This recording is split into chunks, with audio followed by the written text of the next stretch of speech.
Hi guys, कैसे हैं आप लोग। For the given compound x the total number of optically active stereoisomers is. ना गाइस, ये जो कंपाउंड एक्स दिया हुआ है जिसका स्ट्रक्चर ये है, इसमें दिया गया है कि जो ये डैश है, ये जो बॉन्ड है ये फिक्स पोजीशन है, स्पेसिफिक है ज्योमेट्री, ये चेंज नहीं होगा, यानी ये शेड या वेज में नहीं कन्वर्ट होगा, अबव द प्लेन ही रहेगा, फिक्स पोजीशन है।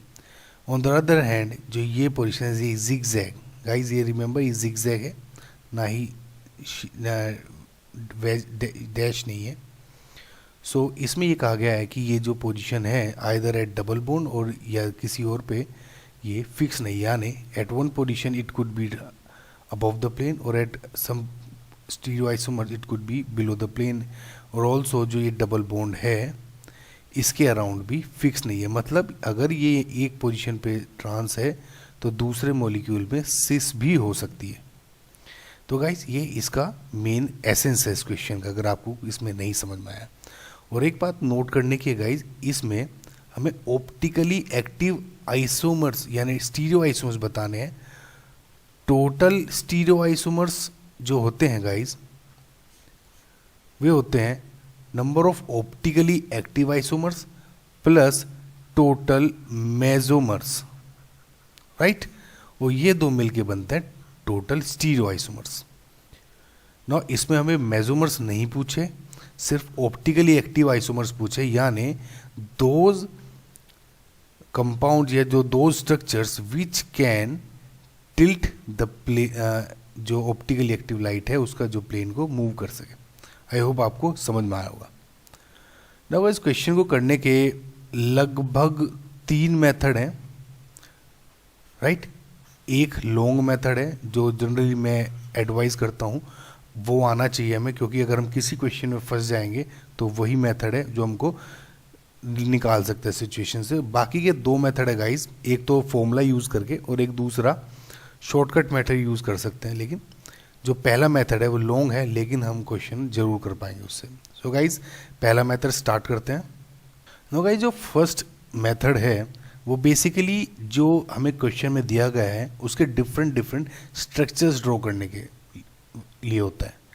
नो अगर हम कुछ सोच सकते हैं कि जो ये कंपाउंड है इसके स्ट्रक्चर्स ड्रॉ करना डिफ़िकल्ट होगा, लेकिन गाइस बिलीव मी इट जो है हम जो टाइम यूटिलाइज करेंगे उस पर वर्थ यूटिलाइजिंग फॉर, राइट। सो हमें क्या दिया गया है, जो ये डार्क डैश हैं ये फिक्स पोजीशन से, यानी चेंज नहीं होगी, ना ही जो ये इस डबल बॉन्ड के अराउंड जो ट्रांस पोजीशन है ये भी फिक्स है, लेकिन इस डबल बॉन्ड के अराउंड जो ये जिगजैग पोजीशन है ये कैन चेंज, राइट। सो मैं क्या करता हूँ, इनके डिफरेंट आइसोमर्स ड्रॉ करता हूँ और आपको फिर हम आगे बढ़ने की कोशिश करते हैं कि उनमें से कौन कौन से ऑप्टिकली एक्टिव होंगे कौन से नहीं।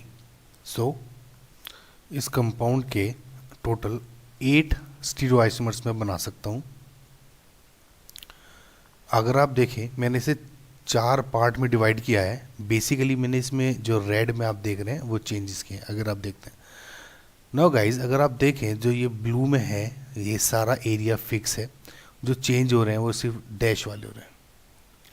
नाउ सबसे पहले अगर मैं देखूं इसमें मैंने ये टोटल कंपाउंड 8 बनाए हैं, और इसमें क्या हुआ है कि जो ये वाला पार्ट है इसमें एक जैसे किसी स्टीरियो आइसोमर्स में ये चेंज कर दिया और इसमें ऐसे। नाउ जो मैंने 4 पार्ट में डिवाइड किए हैं वो बेसिकली इस डबल बॉन्ड के अकॉर्डिंग किए हैं। ये आप कंफ्यूज मत हो, आप कैसे भी कर सकते हैं, लेकिन मैंने एक तरह से इन्हें समझाने के लिए डिवाइड कर दिए। तो ये ट्रांस है डबल बॉन्ड, ये सिस है। अगेन इस केस में ट्रांस है तो ये सिस है, ध्यान रखें सिस है। अगेन ये ट्रांस है तो ये सिस है, ये ट्रांस है तो ये सिस है। बाकी कनेक्टिविटी चेंज हो रही है, लेकिन सिस और ट्रांस के अकॉर्डिंग मैंने डिवाइड कर दिया। नाउ गाइज अगर आप ये देख रहे हैं तो मैं इसके टोटल जो कंपाउंड है कंडीशंस के अकॉर्डिंग टोटल 8 स्टीरियो आइसोमर्स बना सकता हूँ। नोट करिए स्टीरियो आइसोमर्स, इसमें आपके ऑप्टिकली एक्टिव प्लस मेजो दोनों हैं। मेजोमर्स क्या होते हैं गाइज, जिसमें प्लेन ऑफ सिमेट्री होती है और वे ऑप्टिकली इनएक्टिव होते हैं। अगर गाइज आप देखें जो ये मेरा पहला कंपाउंड है इसमें एक प्लेन ऑफ सिमेट्री दिख रही है गाइस। जिसमें को प्लेन ऑफ सिमेट्री में कन्फ्यूज़न है वो मैंने एक वीडियो बनाई है, वो देखें, आपको ज़रूर इसमें समझ में आ जाएगा ना गाइस। अगर आप इसको देख रहे हैं तो ये एक प्लेन ऑफ सिमेट्री आ रही है, और प्लेन ऑफ सिमेट्री आने की वजह से कि जो अबव द प्लेन है दोनों, इधर भी अबव द प्लेन है तो अबव द प्लेन ये भी है। सो ये प्लेन ऑफ सिमेट्री होने की वजह से ये आपका ऑप्टिकली इनएक्टिव हो जाएगा, राइट। अगेन अगर आप इसमें देखें, ऑल्दो ये मेरे जो वेज अबव द प्लेन दिख रहे हैं सब, लेकिन जो ये ज्योमेट्री है इस ट्रांस और इस पोजीशन पे सिस है, इस वजह से ये प्लेन ऑफ सिमेट्री नहीं है। तो डेट इज़ वाई ये हम ऑप्टिकली एक्टिव बोल सकते हैं। सिमिलरली अगर इस केस में आप देखें तो प्लेन ऑफ सिमेट्री नहीं है, बिकॉज यहाँ ट्रांस तो है दोनों साइड में, ये अबव द प्लेन है, बट जो ये अबव द प्लेन है और ये बिलो द प्लेन होने की वजह से ये सिमेट्री नहीं है। अगेन ये ऑप्टिकली एक्टिव होगा। सिमिलरली गाइज ये ट्रांस है और ये सिस है, अगेन ये अबव द प्लेन है, बिलो द प्लेन है, नो प्लेन ऑफ सिमेट्री जैसे अगेन ऑप्टिकली एक्टिव। देखिए गाइज मैंने इसमें आर या एस या प्लस माइनस लिखने की जरूरत नहीं महसूस की, क्योंकि मैं ऑलरेडी ड्रॉ कर चुका हूँ सारे इसके isomers, stereo isomers to be specific. Again ये भी ऑप्टिकली एक्टिव है, सेम रीजंस। अगेन ये भी ऑप्टिकली एक्टिव है, सेम रीजन। अगेन ये भी ऑप्टिकली एक्टिव है, जो मैंने आपको ये रीजंस बताए हैं। अगेन ये भी ऑप्टिकली एक्टिव है। नाउ अगर मैं टोटल जो ऑप्टिकली एक्टिव आइसोमर्स मुझसे पूछे गए थे तो मैं काउंट करूं तो कितने होंगे? 1 2 3 4 5 6 एंड 7। रिमेंबर गाइज मैंने इस वाले को काउंट नहीं किया। सो अगर मेरा आंसर आता, पूछा गया कि जो क्वेश्चन में है कि टोटल ऑप्टिकली एक्टिव आइसोमर्स कितने हैं, तो मेरा आंसर है guys 7। Remember guys answer is 7। क्यों? अभी मैंने आपको काउंट किया। लेकिन अगर आपका आंसर होता है कि इसके टोटल स्टीरियो आइसोमर्स कितने होंगे, तो उसमें हम ये भी कंपाउंड ऐड करेंगे, क्योंकि एक मेजो है, तो हमारा आंसर हो जाएगा उस केस में 7 + 1 = 8। लेकिन क्योंकि हमारे क्वेश्चन में सिर्फ ऑप्टिकली एक्टिव पूछा है तो हमारा answer would be 7। So guys ये तो था एक लॉन्ग मेथड, आपको लगा कि मैं बता सकता हूँ, लेकिन मैं 2 मेथड और बताता हूँ कि क्वेश्चन अगर आपको समझ में आया है कि किस तरह आते हैं, और अगेन अगर कुछ रिपीट होता है सिमिलर, तो आप इसको कैसे सोल्व कर सकते हैं। मैं पहले आपको एक फॉर्मूले के अकॉर्डिंग बताऊंगा, फिर एक दूसरा मेथड बताऊंगा। सो आगे देखते हैं। सो गाइस मेथड 2, अगर इस कंपाउंड में देखें गाइस, सो जो ये बाकी ये जो एरिया है इतना यहाँ तक, ये सब फिक्स है। इसकी जो ज्योमेट्री है, इसकी जो वो जितनी भी पोजीशंस हैं, ये चेंज नहीं होगी। सो मैं क्या कर सकता हूँ कि इस कंपाउंड को लेट्स से कि मैं इसको ए मान के चलता हूँ, और मैं तो इसको कैसे लिख सकता हूँ, ये मेरा ये है डबल बॉन्ड, ये अगेन इस तरह से, सॉरी, एंड OH, राइट। और लेट्स सपोज यहाँ मैंने ए लिख दिया।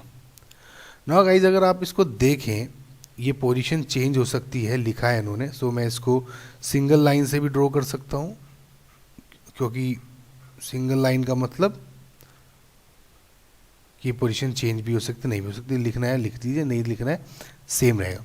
नाउ गाइज हमें पता है कि मैंने फॉर्मूला आपको बताया था एक वीडियो में काउंट स्टीरियो आइसोमर्स में, कि अगर किसी कंपाउंड में जो स्टीरियोजेनिक सेंटर्स हैं, अगर मैं वो काउंट कर पाता हूँ, राइट, अगर किसी सेंटर में स्टीरियोजेनिक सेंटर्स हैं और there is no plane of symmetry, तो हमारा जो ऑप्टिकली एक्टिव आइसोमर्स होंगे that would be 2n, where n is number of stereogenic centres. Now stereogenic centres क्या होते हैं गाइस?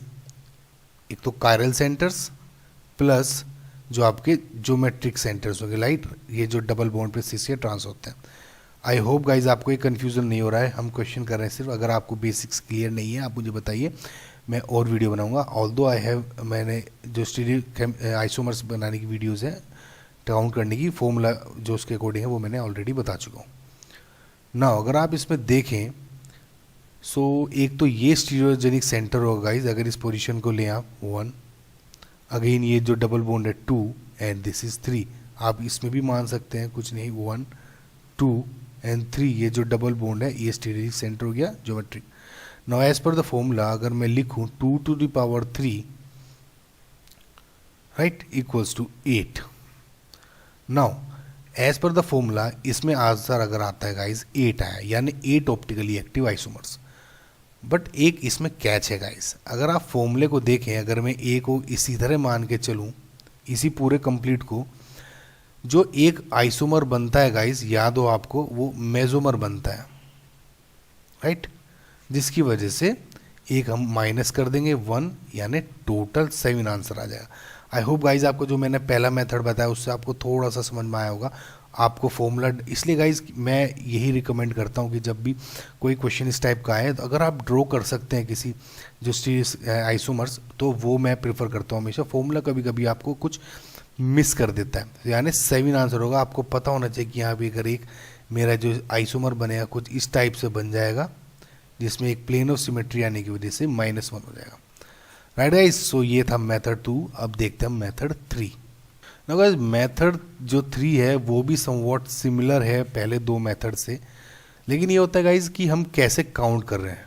नाउ अगर आप ये देखें कि जो ये वाले जो स्ट्रक्चर्स हैं ऑलरेडी, ऑल्दो ये जो पॉइंट्स हैं कायरल हैं, सेंटर्स या स्टीरियो सेंटर्स हैं, लेकिन के जो इनके ऊपर जो इनकी स्टीरियो केमिस्ट्री है वो फिक्स है राइट।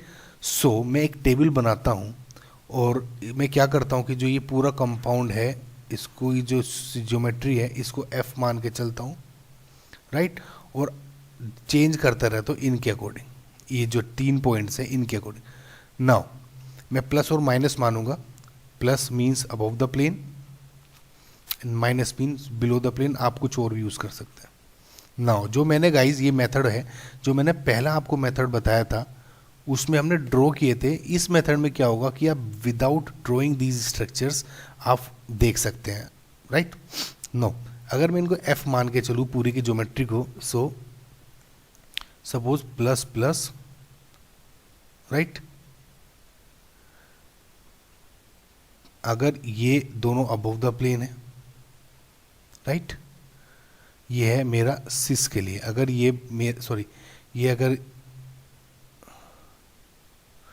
सपोज ये ट्रांस मान के चल रहा हूँ अभी बॉन्ड में गाइज, आपको आई होप आपकी समझ में आ रहा होगा। ये थोड़ा मेथड डिफरेंट है लेकिन आपको समझ में आ जाएगा तो बहुत ईजी हो जाएगा। सपोज ये मैं अभी ट्रांस बॉन्ड लेके चलता हूँ और इसकी ज्योमेट्री F लेके चलता हूँ, यानी फिक्स है ज्योमेट्री, मुझे मतलब नहीं क्या है। तो अगर सपोज ये अबव द प्लेन है प्लस प्लस, इस केस में ये प्लस माइनस, एक केस में ये माइनस माइनस। सपोज ये इनकी 4 ज्योमेट्री बन गई। सिमिलरली जो सिस है, सिस में भी आपकी कुछ इस तरह से प्रोबेबिलिटी जो परमुटेशन है कुछ इस टाइप से लग जाएंगे राइट, माइनस है।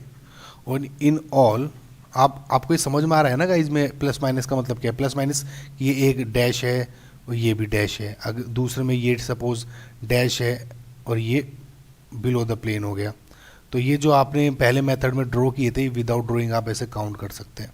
नाउ अगेन इस केस में आपने देखा टोटल 8 1 2 3 4 5 6 7 8 आइसोमर्स बने। अगेन एक आपको पता होना चाहिए कि इसमें एक प्लेन ऑफ सिमेट्री क्रिएट हो सकता है, सो एक इसमें -1 कर देंगे, यानी टोटल 7 आइसोमर्स राइट गाइस। सो ये मेरा था मेथड 3। मैंने आपको टोटल जो आपको मेथड बताए हैं उसमें क्या हुआ, पहला by drawing all the isomers जो आपको उससे इजी पड़ेगा, दूसरा है बाय यूजिंग फॉर्मूला, और तीसरा है कि जो इसी का एक सब पार्ट मान सकते हैं जिसमें मैंने एक टेबल बना के देखा without drawing any structures.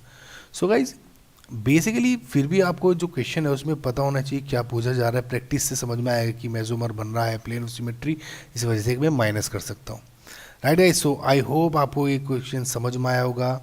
Please guys like share comment अपने फ्रेंड्स को बताइए। Please guys have this channel grow and ऐसे क्वेश्चन आप पूछते रहिए और पूछें अगर आप पूछो। मेरी ईमेल आईडी या ट्विटर अकाउंट या डायरेक्टली कमेंट में आप पूछें। So guys thank you for watching, bye.